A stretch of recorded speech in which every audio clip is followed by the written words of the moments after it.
को जय यीशु की। प्रभु यीशु क्रिस्त में प्यारे भाइयों बहनों, नवजीवन का संदेश इस शीर्षक के अंतर्गत प्रतिदिन का ईश्वर का जीवंत वचनों को सुनने के लिए, समझने के लिए, उन वचनों को ग्रहण करने के लिए और उन वचनों के अनुसार जीवन बिताने की शक्ति, सामर्थ्य, कृपा, अनुग्रह मांगते हुए एक सुंदर आदर्श क्रिस्तीय जीवन बिताने के लिए मैं आप सभी लोगों का हार्दिक स्वागत करता हूं। आज दिसंबर की 28 तारीख है, शनिवार का दिन है और आज के दिन में हम लोग अबोध बच्चों का दिवस मनाते हैं।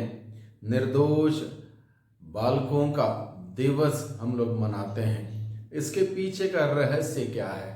रहस्य यह है, राजा हेरोद प्रभु यीशु मसीह के जन्म के संदेश के बाद बहुत ही घबरा गया था, डरा हुआ था, क्योंकि उसको संदेश यह दिया गया था कि एक नवजात राजा, शिशु राजा का जन्म हुआ है। तब से वो अपने राज्य को खतरे में देखते हुए डरा हुआ था, घबराया हुआ था।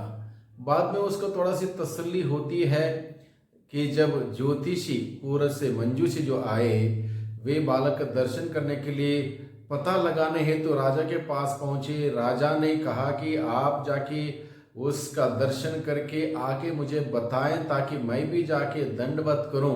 हालांकि राजा दिल से नहीं चाहता था, वो एक षड्यंत्र था राजा का।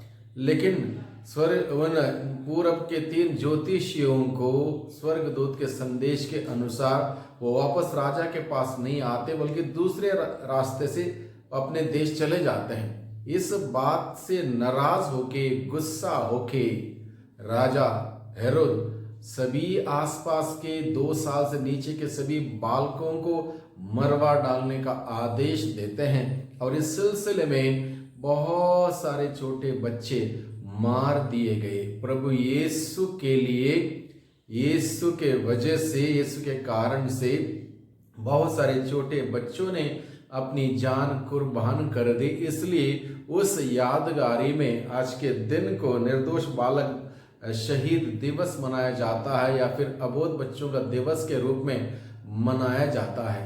आज के इस दिन को मनाने के साथ साथ हम सभी लोगों के लिए ये मनन चिंतन करने के लिए विषय है, राजा हेरोद के भांति जिस राजा ने छोटे बालकों को, जिनका कोई गलती नहीं थी, कसूर नहीं था, उनको मरवा डाला, तो आज भी कितने ही लोग छोटे बच्चों को मां के पेट में मरवा डालते हैं, मां के पेट में अबॉर्शन, भ्रूण हत्या करते हुए मरवा डालते हैं। इसलिए ये विषय आज के दिन में बहुत ही गहराई में सोचने का विषय है और इस बारे में हम सभी लोग मिलकर क्या कर सकते हैं, इस बात को सोच के समझने का, कुछ कार्य करने का ये वक्त है, समय। इसलिए प्रभु का वचन आज के दिन में हम सबों को बुलाता है कि राजा हेरोद के भांति जो जान के दुश्मन आज भी हैं लोग, अपनी लाज बचाने के लिए, अपना नाम बचाने के लिए,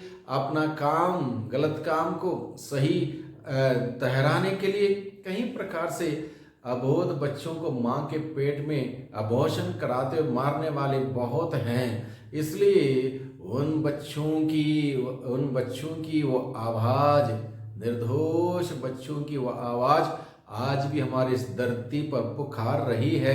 इसलिए हम सभी लोगों के लिए सोचने के लिए, मनन चिंतन करने के लिए और कुछ करने के लिए निमंत्रण है। सबसे पहले राजा हेरोद का बालक यीशु को मरवा डालने का षड्यंत्र, बालक यीशु को मरवा डालने का षड्यंत्र बहुत ही गलत निर्णय राजा की ओर से, सभी निर्दोष बच्चों को मरवा डालने का, क्योंकि अपने स्वार्थ के वजह से, अपने राज्य को बचाए रखने के वजह से दूसरों को मरवा डालने का षड्यंत्र बहुत ही गलत था।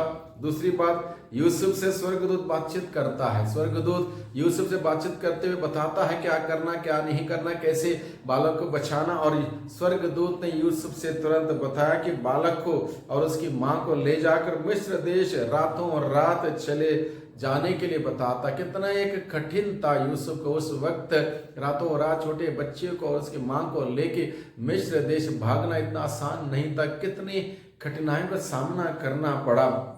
उसके बाद अबोध बच्चों ने यीशु की जान बचाने के लिए अपने जान कुर्बान कर दी। इस सिलसिले में अबोध बच्चों ने यीशु की जान बचाने के लिए अपनी जान कुर्बान कर दी।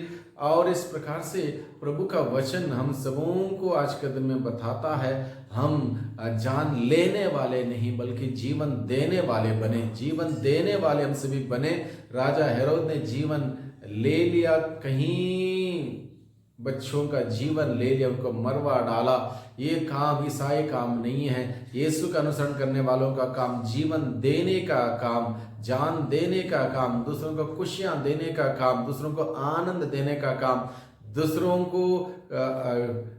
को वो खुशियां देने का काम हम करें। और इसके विपरीत जो भी काम है वो काम ईश्वर की ओर से नहीं, वो अंधकार की शक्ति की ओर से, वो काम दुष्टात्मा की ओर से आता है। जीवन लेने वाला, दुख देने वाला, कष्ट देने वाला, पीड़ा देने वाला, तकलीफ देने वाला, परेशान करने वाला काम ये दुष्ट आत्मा से आता है। इसलिए इन सभी बातों से हम बचें। इसलिए आज का सुसमाचार हम सबों को बुलाता है कि हम जीवन देने वाले बने, दूसरों को खुशियां देने वाले बने, माफ करने वाले बने, माफी देने वाले बने, आनंद देने वाले बने।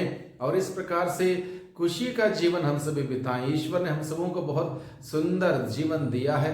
इसको कहीं से भी किसी को भी हम दुख देख के उसको अंत ना करें, बल्कि सबको जीने का अधिकार है। हर किसी को जीने का अधिकार है। इसलिए हम जीवन देने वाले बने। इसलिए प्रभु का वचन आज के इस पर्व को मनाने के संदर्भ में हम सबों को यही संदेश देता है। विशेष रूप से हम आज के दिन में विशेष रूप से हमारे देश के लिए प्रार्थना करें। देश में कितने ही भ्रूण हत्याएं होती हैं, इसके अतिरिक्त कितने ही लोगों को बिना वजह से अन्याय करते हुए मारा जाता है, लोगों की जान ले ली जाती है। इसलिए हम प्रार्थना करें कि लोग समझ जाएंगे इंसान की कीमत, इंसान की जान की कीमत समझ जाएं, उसको जीवन देने वाले कार्य कर सकें कि वही किसी की जान ना लें बल्कि जान देने वाले कार्य कर सकें, दूसरों को जीवन देने वाले कार्य कर सकें। इसलिए हम लोग प्रार्थना करें हर प्रकार के अंधकार से संचालित अंधकार से संचालित मानसिकता के लोग अच्छे कार्य करें,